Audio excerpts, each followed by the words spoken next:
Victoria ಆಸ್ಪತ್ರೆಯಲ್ಲಿ ಸಿಬ್ಬಂದಿಯ ಕಳ್ಳಾಟ ಇದೀಗ ಬಯಲಾಗಿದೆ. ವಿಕ್ಟೋರಿಯಾ ಆಸ್ಪತ್ರೆ ಅಧೀಕ್ಷಕ ಡಾಕ್ಟರ್ ದೀಪಕ್ ಪ್ರತಿಕ್ರಿಯೆಯನ್ನ ನೀಡಿರೋದು. ಬಿಲ್ಲಿಂಗ್ ಕೌಂಟರ್ನಲ್ಲಿ ಪರಿಶೀಲನೆಯನ್ನ ನಾವು ನಡೆಸಿದ್ವಿ.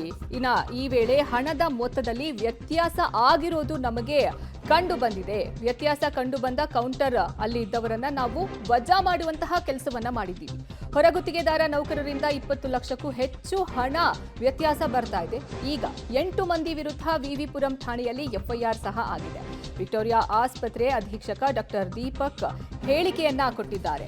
ವಿಕ್ಟೋರಿಯಾ ಆಸ್ಪತ್ರೆಯಲ್ಲಿ ಸಿಬ್ಬಂದಿಯ ಕಳ್ಳಾಟ ಇದೀಗ ಬಯಲಾಗಿದೆ. ಈ ಬಿಲ್ಲಿಂಗ್ ವಿಚಾರದಲ್ಲಿ ಸಾಕಷ್ಟು ಪ್ರಮಾಣದಲ್ಲಿ ವ್ಯತ್ಯಾಸ ಕಂಡು ಬಂದಿದೆ. ಹೀಗಾಗಿ ಈ ವಿಚಾರಕ್ಕೆ ಸಂಬಂಧಪಟ್ಟಂತೆ ಎಫ್ಐಆರ್ ಅನ್ನು ಸಹ ದಾಖಲು ಮಾಡಲಾಗಿದೆ.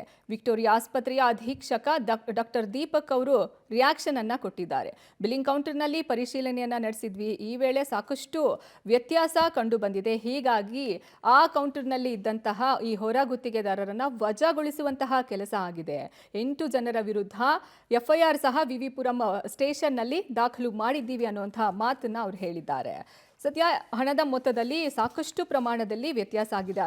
20 ಲಕ್ಷಕ್ಕೂ ಹೆಚ್ಚು ಹಣದ ವ್ಯತ್ಯಾಸ ಕಂಡು ಬಂದಿದೆ ಅಂತ ವಿಕ್ಟೋರಿಯಾ ಆಸ್ಪತ್ರೆಯ ಅಧೀಕ್ಷಕ ಡಾಕ್ಟರ್ ದೀಪಕ್ ಅವರು ಹೇಳಿಕೆಯನ್ನ ಕೊಟ್ಟಿದ್ದಾರೆ. ಇದೇ ವಿಚಾರಕ್ಕೆ ಸಂಬಂಧಪಟ್ಟಂತೆ ಎಫ್ಐಆರ್ ಆಗಿದೆ. ವಿಕ್ಟೋರಿಯಾ ಆಸ್ಪತ್ರೆ ಆವರಣದಲ್ಲಿ ವೈದ್ಯಕೀಯ ವಿದ್ಯಾರ್ಥಿಗಳು ಪ್ರತಿಭಟನೆಯಲ್ಲಿ ಭಾಗಿಯಾಗಿದ್ದಾರೆ. ನಿಮಗೆ ದೃಶ್ಯಗಳ ಸಮೇತ ಅದರ ಬಗ್ಗೆ ಹೇಳ್ತಾ ಹೋಗ್ತೀನಿ. ಬೆಂಗಳೂರು ಮೆಡಿಕಲ್ ಕಾಲೇಜ್ ಮತ್ತು ರಿಸರ್ಚ್ ಸೆಂಟರ್ನ ವಿದ್ಯಾರ್ಥಿಗಳೇನಿದ್ದಾರೆ, ಇವರು ಅಲೈಡ್ ಹೆಲ್ತ್ ಸೈನ್ಸ್ ಅಂತ ಇದು ಸಬ್ಜೆಕ್ಟಲ್ಲಿ